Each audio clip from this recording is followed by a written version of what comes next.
So hello everyone, with me is Mr. Robin, my colleague and friend from England, and we're going to talk about our English teaching journey because we've been teaching together at an international school for about 1 year now. So hello Mr. Robin. Hello, Edwin. Hello, Ezra. So as I know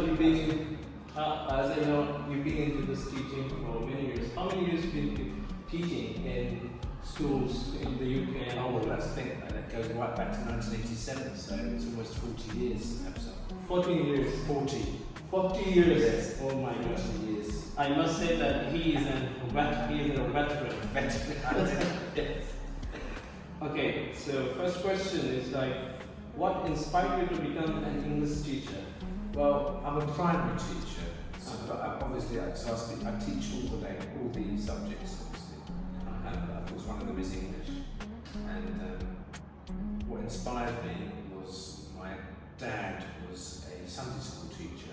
Your dad was a teacher as well? A Sunday school teacher. He was a local Sunday school teacher at our local church. And I had my first teaching group. He gave me a group of kids to teach when I was 15.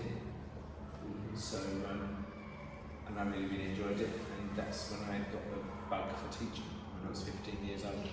That's amazing. And what brought you to Kazakhstan? Well, I was a principal of a large school, primary school, state primary school in London, South London.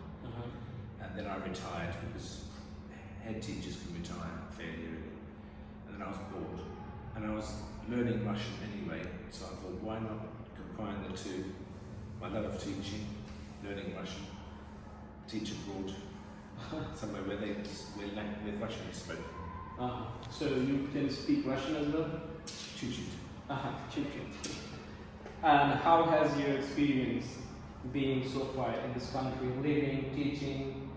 I'm really enjoying it, yes. I mean, I had an 18-month contract to start with, and I've been here 7 years. And I'm thinking of settling here, so. Since UK is quite different than here, Yes. what cultural difference you would say that you found here? Well, the weather, for one thing. Yes. The summers are really hot and long, aren't they? Especially winter is so cold, it's freezing here. Yes, extremes. So, Yes. So in England it's like not so hot, not so cold. Here it's extremely hot and extremely cold. So that was quite a shock. But the food as well.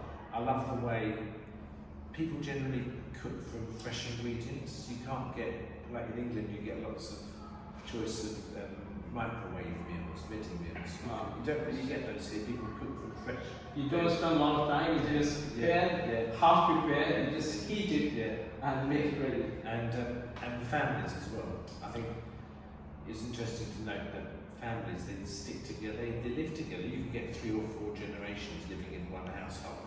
Wow, that's amazing. Here, but in England that's not a normal thing for generations to live together in the same house. They keep on evolving, going to the different places, Yes. being independent, buying new houses, shifting other places.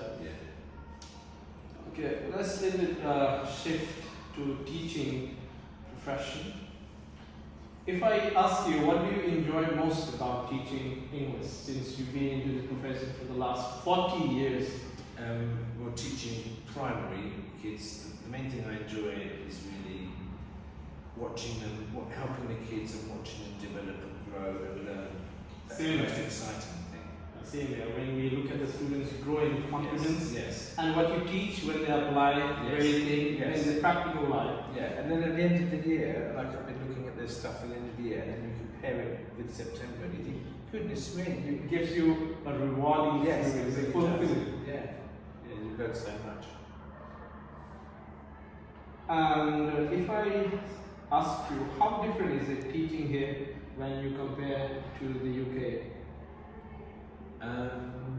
For example, if I compare Indian style, I think education is more focused on exam. Yes. So we have frequent exams, Yes. and just like a little bit learning, giving exams. But here, I think students have more freedom to express their creativity in the class and outside. So this shift I have observed when I came here. In many ways, it's similar because I bring what I have, my experience in England, and I bring it into my classroom here. So I've not had to change too much at all. And good thing about the IB is it's interdisciplinary. Yeah, And that is quite a feature of English schools where you're teaching like cross-curricular subjects. So you're mixing social sciences Yeah. into English. Yeah, It's just like exactly. completely So interdisciplinary. it's really what I'm used to, but I'm sure it's different the further you go up. For some students, when they go through the text, they might find some phrases that belong to British, sometimes it's American. Do you think it's a problem? Because sometimes it confuses the students. What do you think about it? It must confuse the students because as an Englishman it confuses me. Uh-huh. I'm confused about the American language. They say French fries, Yeah. we say chips. They say trash, we call it a bin. There's the elevator or Elevator, we say lift. And they say movie. It's not a movie. It's a film. And it's also Flashlight, with it's a torch, and this is a jumper. Jumper. Not a sweater. And that's just words. There's also the way that they say things. Like we say issue, and they say issue, and we say progress. They say progress. So there are a lot of differences in terms of terms. And the spelling as well. Spelling as well. Yeah. For example, color. Color, flavour. Yeah. So if somebody is stuck and confused, what do you say to the student? How do you deal with it? I look at them and I say, speak English. Wonderful. Speak English and both of them are acceptable, correct? Just you have to know when you write it, just follow the one letter. No, that's my joke, because they know that I'm English and I don't like Americanisms. But, so I don't really like to correct the kids. They should, they're learning English, so you shouldn't criticise them. But at least let them be aware of the differences. Right? Yes. Yeah. Suppose sometimes students do not listen to us. Then in that situation, what do you do? What method do you apply to keep them engaged in the lessons? All sorts of things. I make sure I'm always looking to see them doing good things. So praise, I think, is the most valuable tool you can use when you're trying to deal with behaviour in the class. You catch children doing things well, or doing, even if it's just a small thing, well done, that is fantastic. Encourage them. Yes, so encouragement, praise works on even the most badly behaved kids. Yeah. And you bind them with these phrases, Yes. the whole class. Yeah. That's beautiful. Okay, since you've been in Kazakhstan, how many years? 7 years. 7 years. How much Kazakh did you learn? Bejes. Okay, what's your Rahmet. Salamat sabah. what's your favorite phrase in Kazakh? Salam alaikum. Salam alaikum. So favorite slang? Bejes. That's pizza. So when you get into a taxi, Beşyüz. bejes. It's like 500 beşyüz. Yes. And quite a lot of things worth 500, Yes, right? yes. For example, you get taxi, 500. You get pizza somewhere, 500. And of course, Rahmet and Rahmet. Sabo. Yeah, thank you. Thank you. Yeah. But I find it difficult because Yeah, there's a lot of it's difficult for me either. Okay, so last question. What advice would you give to those who want to improve their spoken English? Don't give up. Don't give up. I think that's the 80% of people that start a new language, they give up after a while. Correctly. Yes, so just don't give up, keep at it, even if you're doing like 2 minutes a day. Don't go a week without practicing, just keep at it every day. Even a tiny bit means you're still on a journey and you're still learning. So what's the most important is to keep going. Keep going. Keep going, keep talking Yes. with your friends, Yes. teachers, Yes. or maybe in front of the mirror. Yes. And saying things Saying is the most things. important thing. Use your mouth to say things. A lot of teachers say that even when you read something, Yes. say it loud Say it, with sound. Which is why when I'm teaching English, I always have an element of role play. Role play is fantastic way You to have a engage with. little tiny script, and they learn the script quickly, and they have to use the script like in a supermarket shop or in a restaurant, you know, where they're actually speaking. Yeah, that's You can't learn an you language. have to say, you have to speak up. Yes, yes. Fine. Now we will play a small rapid fire. Mr. Robin. Okay. I come from India. Yes. You come from England. So what do you like? Tea or coffee? Coffee. Coffee. I like tea because in India I would say tea is the soul of India. It's like Well, tea is very important to England, especially Indian tea. We drink a lot of Indian tea, and I drink tea when I'm relaxed. But coffee keeps me going throughout the day, keeps me awake. So it's a good question. it's a situational. Yes. He likes having coffee when he wants to go on. Yeah. He wants to relax. He wants coffee. Sorry, tea. Since you come from a British life, what's your favorite slang in British slang? Core blinding. Have you heard of this? No. Core blinding. Cool blinding? Core blinding. What does that mean? It's very, very, very, very old. It comes from the 18th century, and it's a state of shock or surprise.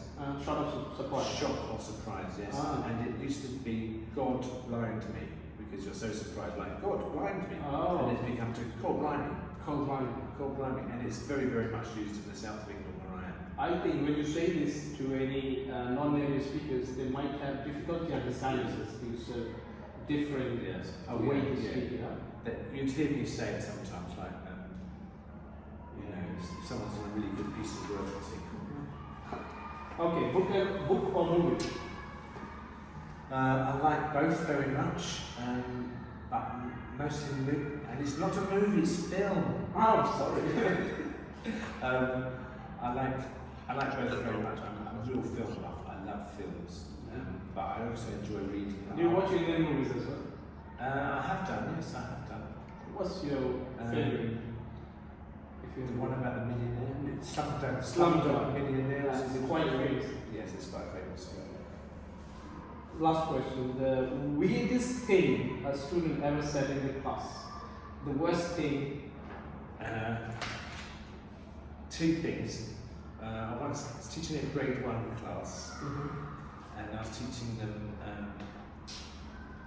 numbers 1 to 20, number bonds 1 to 20. So I was saying that was 10 and 9. Put your hand up. What's 6 plus 4? Put your hand up. And then one kid put his hand up. I said, what's 8 plus 3? And the kid put his hand up, and he said, do you know, lizards can lick their own eyelids. Oh. The question was, what is 8 plus 3? And the student said, do you know the lizards can lick their eyelids? His head was in a totally different place. That's a really funny one. Okay, before wrapping up, what advice would you like to give someone who wants to move here in Kazakhstan as a teacher, who wants to come as a teacher here and start their teaching profession? I'd say it's a great place to live. The people are lovely. Once you get to know them, people are a little bit seem a little bit standoffish at first, but once you know them, and they're lovely, lovely people. It's a safe place. I'm not aware of any. Very peaceful. Very peaceful. And people are very warm, hospitable. Yes. I don't see much evidence of crime. I feel like I can walk the streets at night with no problem. But they should be prepared for extreme weather. Yes. Like winters. Yes. And some local food, I think they can adjust later. They can adjust. Thank you very much. Okay, Mr. Robson. It's been a pleasure. It's been a pleasure too. Thank you for accepting my invitation.